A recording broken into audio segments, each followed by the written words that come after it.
My name is Amelia Earhart. It makes people outside of situations like this look really confused.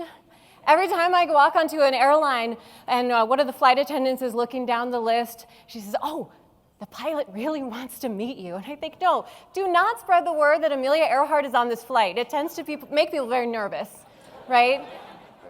I want to take you back to 2014, right ahead of the flight itself. I was asked to go all the way to Geneva, Switzerland to visit the European Business Aviation event, which is this international show that brings in thousands of aviation professionals and enthusiasts and manufacturers that are showing out the latest and greatest technology when it comes to planes and avionics and routes for travel, and it's a great event. Now, this was in advance of the trip, so I was going to go there and do a couple interviews and just talk about the upcoming flight in the Pilatus. So this big, beautiful airfield you see behind me is in the middle of the Swiss Alps, and right there in the middle is the PC-12. I was told to arrive at about 9:30, meet at the steps of the plane, we'll snap a few pictures, answer a few questions, and then we would go on with our day.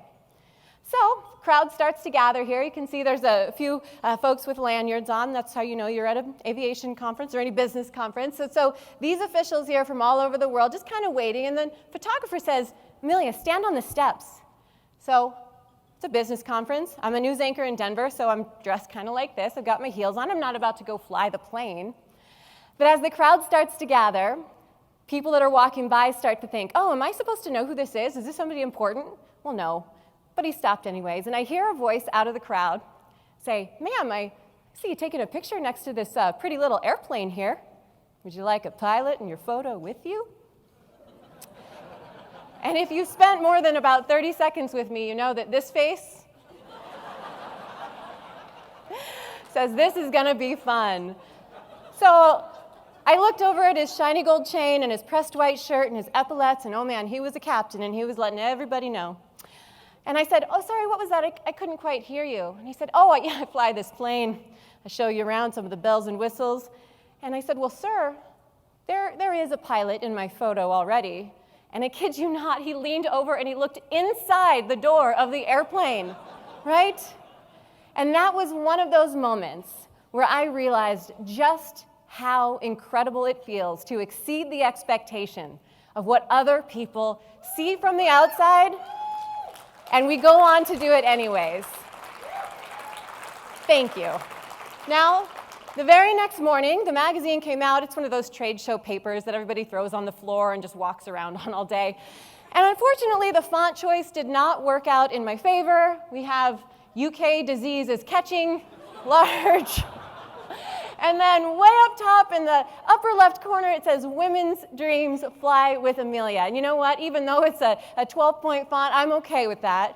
Because anytime women's aviation stories and positive news can make it on the front page of anything, we will take it. Right now, thank you. Right now, only about 4% of pilots are women. And for a little girl who grew up with the name Amelia Earhart, there weren't a lot of role models to look up to. Luckily, we're getting more and more, but I had one main role model. And of course, her name was Amelia Mary Earhart.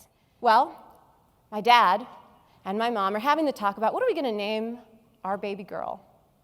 My mom says, "This is not even a question. We're naming her Amelia Earhart." And my dad says, "That is a terrible idea."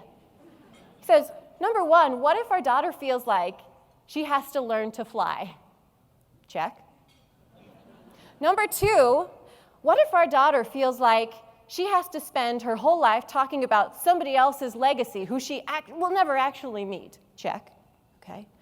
And number three, what if our daughter feels like someday she has to fly around the world? Check. My dad is a very, very smart man. My mom, though, also a very smart woman, said, "Glenn, what if our daughter, anytime she faces a challenge or has a big goal she wants to embark upon, has somebody to look back in history toward and use her as an example for what she's able to accomplish? Number two, what if our daughter is inspired by one of the most famous women in history to go out and do great things? And number three, selfishly, she said, what if our daughter walks into a room and everybody that she meets remembers exactly who she is?" So through the years, I started to think more and more, okay, well, everyone seems to think I should be a pilot. Every conversation begins with these 3 questions. Number 1, is your name really Amelia Earhart? Yes. Number 2, are you a pilot?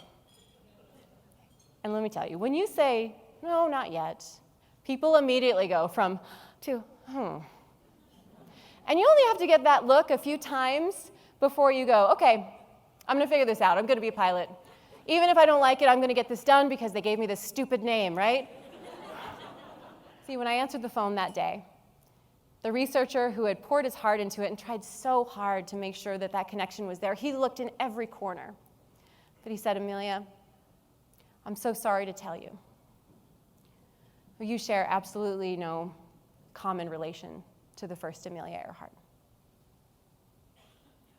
As you can imagine, the flight training really didn't seem joyful anymore. It felt like a waste of my time.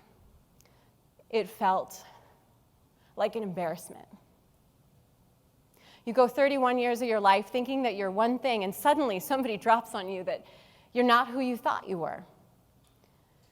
So, of course, the embarrassment continues. My sponsors, all those 22 sponsors, are kind of going, oh, what are we going to do?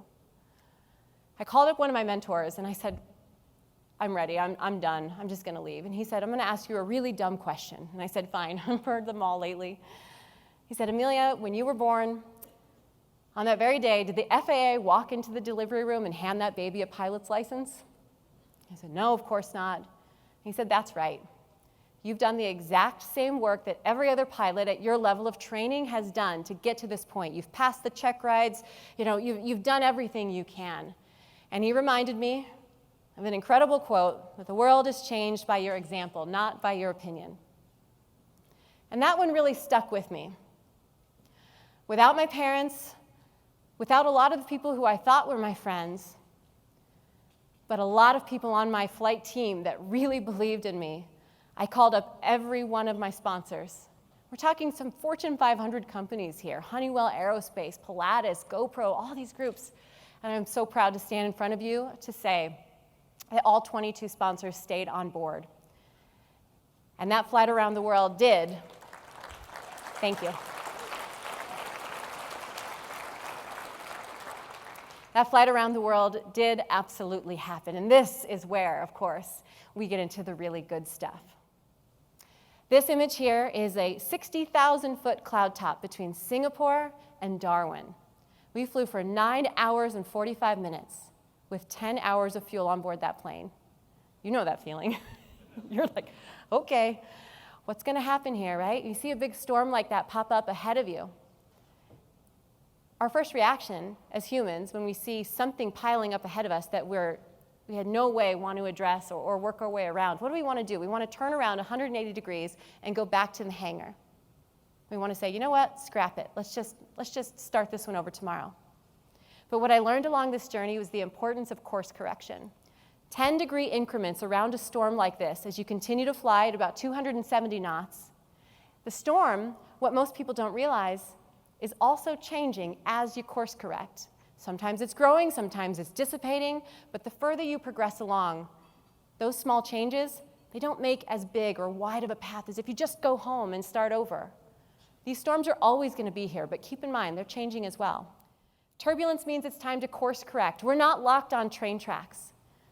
All of you in this room are community members, business leaders, you're all working together to make this an incredible place to live. If the path is laid out ahead of you and every step is just there, clear as day ahead of you, that's not the path that you're meant to be on.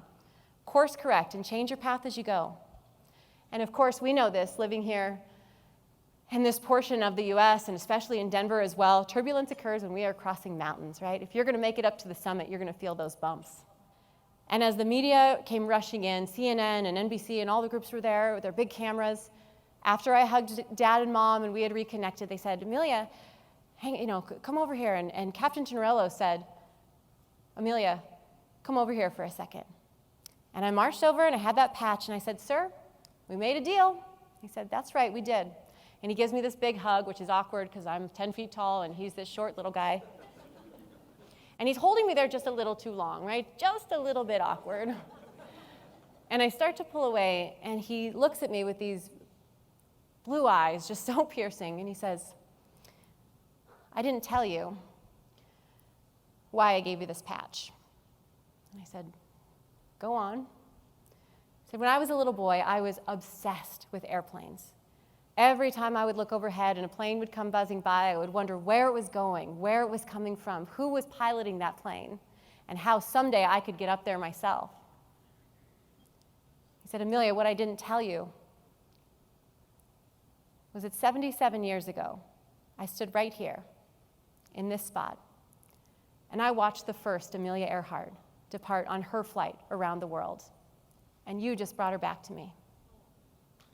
And that, thank you.